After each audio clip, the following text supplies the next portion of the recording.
Salut, eu sunt Robert, bine v-am regăsit din nou la un alt videoclip. Știu că nu am mai postat de foarte mult timp, dar astăzi ne-am gândit să-i facem o farsă. În spatele camerei este Cristina și aici am cheile de la mașina iubitului ei și i-am zis să iei o colantă. El tot zicea că vrea să ducă la casă în tunice și i-am zis să iau niște chestii de astea, bilețele.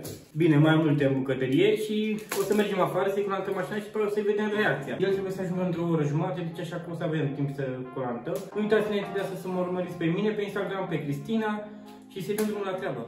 Da, fraților, asta este mașina, este un BMW 318D. Da, îmi place foarte mult că are pachet M pe ea. Deci are pachetul M acolo. Să vedem după aia ce reacție să aibă Danu.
Eu, fraților, cam atât am făcut și din mașină, am făcut o parte și trebuie să dăm o fugă până la magazin, că mai trebuie să luăm niște bilețele din astea.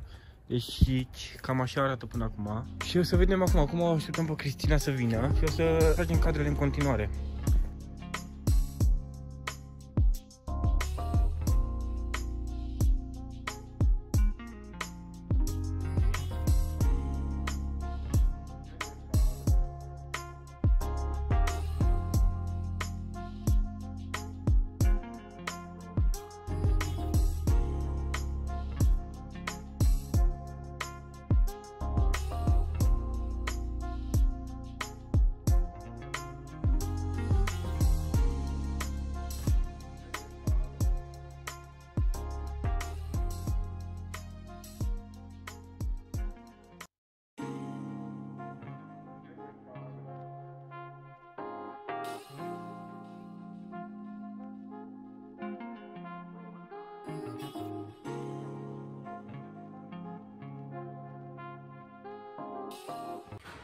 Bun, fraților, acum sunt în bloc, gen pe scară unde stă el și sunt cu Cristina. Ea stă de 6 pentru că trebuie să apară Danu și atunci noi trebuie să ieșim cu camera să vedem reacția și să vedem ce o să ne facă, dacă o să mă bat sau dracu știe, sau dacă o să știe acum. Uite, Cristina râde.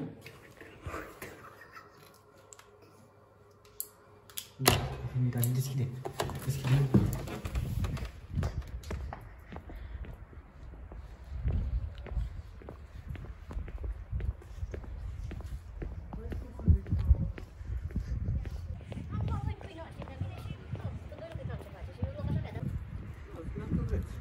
Ce faci, Dani? Hai că vorbim că vin la voi, că uite ce ne-a făcut de așa. Bine, hai, fac. Prank! Ce dracu e asta, mă?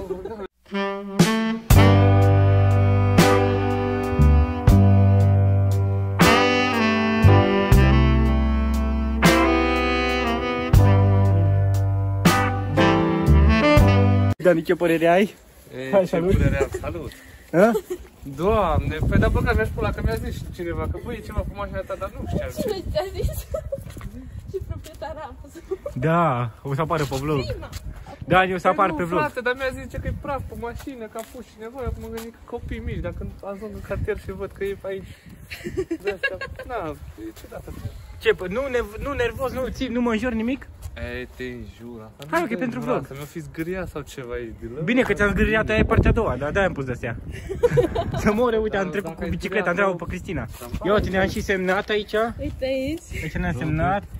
Aici am scris scuze, dar nu se vede așa de bine că nu scrie. Aici e numele lui Cristina. Aici e data noastră. Vai, ce frumos.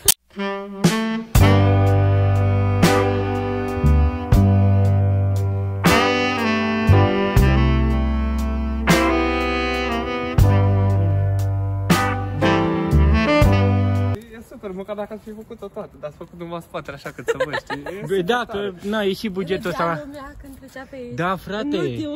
Serios? Da. Ne revedem data viitoare, eu m-am dus, pa.